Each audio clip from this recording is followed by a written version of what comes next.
Hi everyone. Have you often wondered why some people can captivate an entire room with just their words?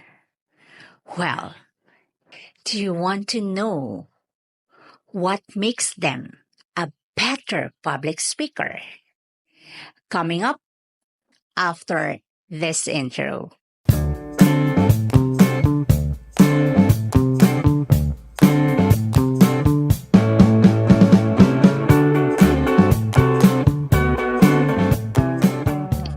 Hi everyone. Assalamualaikum. Welcome back to my channel, The Nervous Speaker. Well, thank you so much for being with me today. And in today's video, I am going to share with you why some people, or maybe you know someone who is a better speaker, who can speak effortlessly, in public, as if they own the room. 'Di ba? So parang most of us kasi, we find it difficult. Yun nga lang, the mere fact of just imagining it na magbisara ka o hakatauran sin tao will give you chills. Muka na ka or pikilo mo pa lang yan to, mamidpid nimbaran mo. Pero may tingin ka ng tao, maluhay ka nila. If you are a nervous speaker, then you are in the right place. Try to stick around because I'm going to share with you 5 essential tips on how to become a better public speaker. But before we will dive into that, what is public speaking, by the way? Well, public speaking is speaking in front of a live audience. It could be in a presentation or in a conference or even in a meeting. Or say, for example, pag you have a 25 persons listening to you, that's a minimum na public speaking na ang tawag sa ganon, then you are in a public speaking situation. So, ngayon, what I'm going to share is, these are actually mga basic lang naman na sometimes you just take it for granted. So since we all want to become better public speaker, because let's face it, if you're good in public speaking, it can transform your confidence and your impact on people that you're talking to. So yeah, I'm just going to share it with you. Now, let's get started. Number one is speak slowly. Pinaka-importante, when you are speaking publicly, try to speak slowly. I always tell my student about this, that they have to learn how to think quickly, write quickly, and speak slowly. That's the first rule. So how do you know that you are speaking slowly? Well, the rule of the thumb is, speak slowly yung half sa normal na ginagawa mo. Because let's face it, most of us, when we are nervous or when we talk to a lot of people, parang mataw din kikitaan mo, yung nag-atod kay mo, we tend to speak too fast. Why? Mabay na kita maubusin pa karadyaan. Diba? But meron siyang minus point. Akala mo, parang it has a positive impact on them. When in fact, hindi kanila naiintindihan at walang masyadong impact sa kanila. Walang effect. So if you want to leave a lasting positive impression on your audience, speak slowly so that the information that you're going to give to them will be processed. And at the same time, on your part as a speaker, you have time to reflect. And speaking of speaking slowly, you also have to learn how to pause strategically. Okay, here's a recent video. Before this, I have posted a video about how to pause strategically. Yun, kinakailangan din, you should know how to use your pause appropriately. Why? Because when you pause, you actually build anticipation. So, di ba kung minsan sa speech natin, there are significant points that you want to be emphasized. So yun, before you say it, pause, and then after saying it, pause, to give the audience time. Parang nag-iisip sila. Diba? So yun, that's one. Number 2, mind your body language. Bakit kinakailangan we have to pay attention to our body language? Because yung tinatawag nating non-verbal, diba? Non-verbal is supposed to help your verbal to be more meaningful. So dapat, yung the way you stand, the way you talk, the way you act out while you are speaking will actually make or break you. Kasi it's either to emphasize the point or to make it more meaningful, or pwede rin siyang, it can destroy you. So ano yung mga non-verbal, mga body movements na makakangiting mo? So yun, di ba?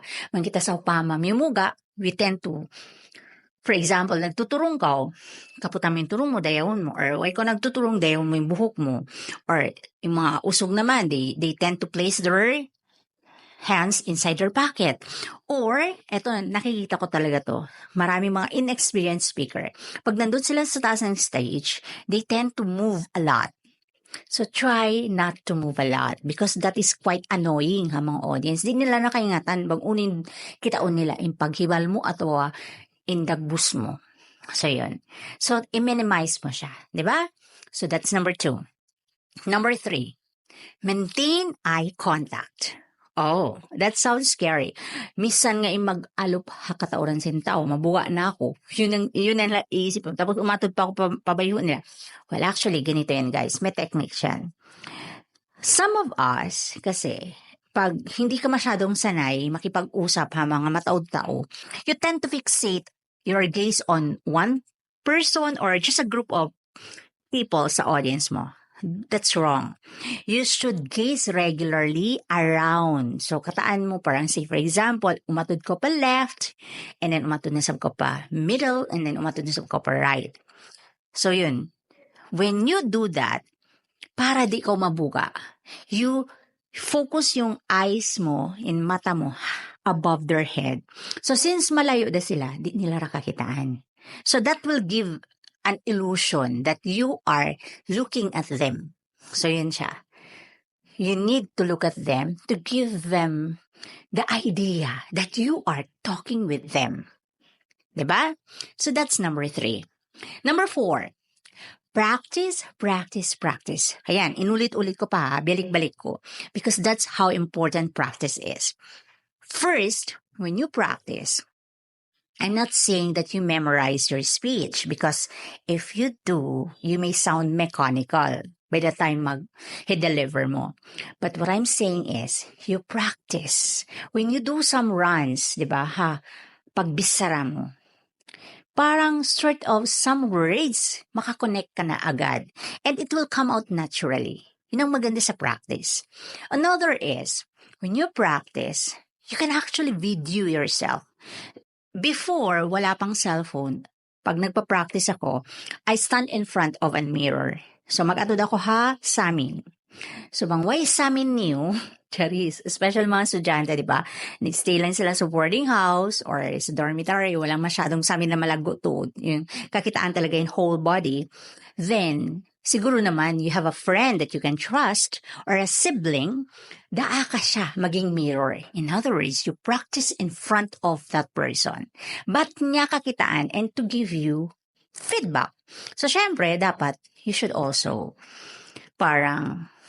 dapat mag-accept ko sinun yung mga beta niya. Because if you want to improve, you need to accept criticism. Right? So, yun. You practice.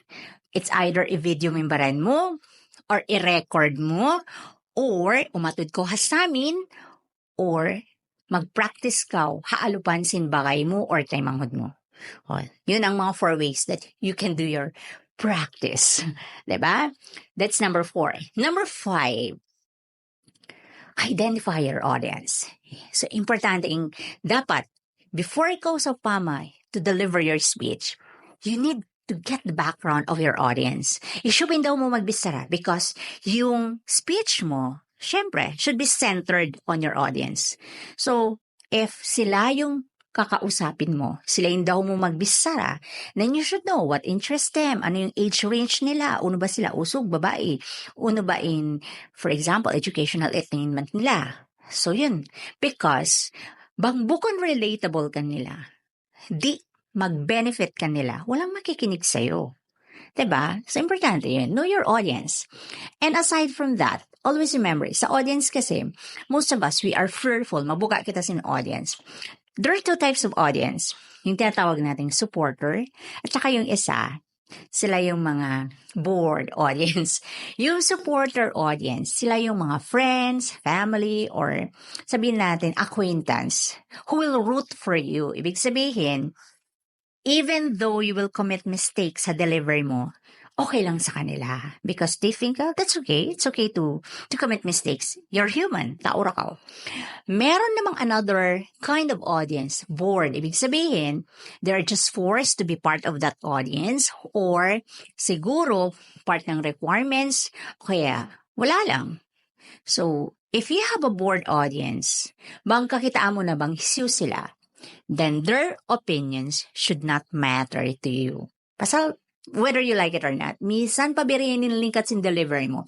Because they're bored, they're not interested, then they will not acknowledge you. So, forget about them. But, syempre, hindi mo yun ipapakita sa kanila. Still pa rin, go back yung sa sinabi ko kanina, number 3, maintain eye contact. Minsan pa sila di magdungog kayo mo, kakitaan mo, still, you need to include them in your, when you talk to them, para at least they feel na engaging ka. So yan siya guys, these are the 5 na things that I've learned, kasi before, when I was in grade 3, I remember, parang merong binigay sa amin poem ng teacher. Tapos we were asked to memorize and present it to the class. And I remember, the night before the performance, I was not able to sleep. Diba? Relate ka. Diba? Minsan may mga oral reports, di na ako makatulog. Kasi nga, most of us, mag-imagine na kita. Negative. We imagine na what if masa ka? What if pagkatawahan ka? What if bang bigla na lang sasabihin ng teacher, lingkod ka? So, these are the things that you imagine. And then, you know what guys? After that performance, yun, nag-practice ako and then we perform. Binigay namin yung, nag-present kami ng poem namin. Lahat ng imaginary things, lahat ng imagination ko, it did not happen.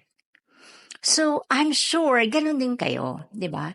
So, sometimes, part siguro ng why we are so nervous because we imagine a lot of things that do not happen. So, yan siguro, bonus tip. Some of us, mabuka kita magbisara in public, pasal simbiyato. So, I want you to know this. Speaking in public is a skill, which means it can be learned, you know? It can be practiced. Siyempre, consistent, good practice. But still, it can be learned. So, hati niya, bang ka mabay umingat maging good or better public speaker? Any chance that you get, practice ka, bisara ka. You fail better. And then, you get better. And then, the next thing you know, you are able to manage your fears. So, yan siya, guys. Okay. So, if you are new to this channel and you're watching right now, please comment down below and let me know kung ano yung mga things that na-experience mo. Diba? Or you want to add up na hindi ko na nasabi, please do not be hesitant to comment down below. I'll be more than happy to hear it from you. Diba? And to my growing subscribers, thank you so much for sticking with me. This is, I think, our 17th or 18th video. Wow! We're almost there. Diba? Thank you so much, guys. And please do like and subscribe if you are new to this channel. And thank you so much, guys, for watching this video. Wassalamualaikum warahmatullahi ta'ala wabarakatuh. Bye.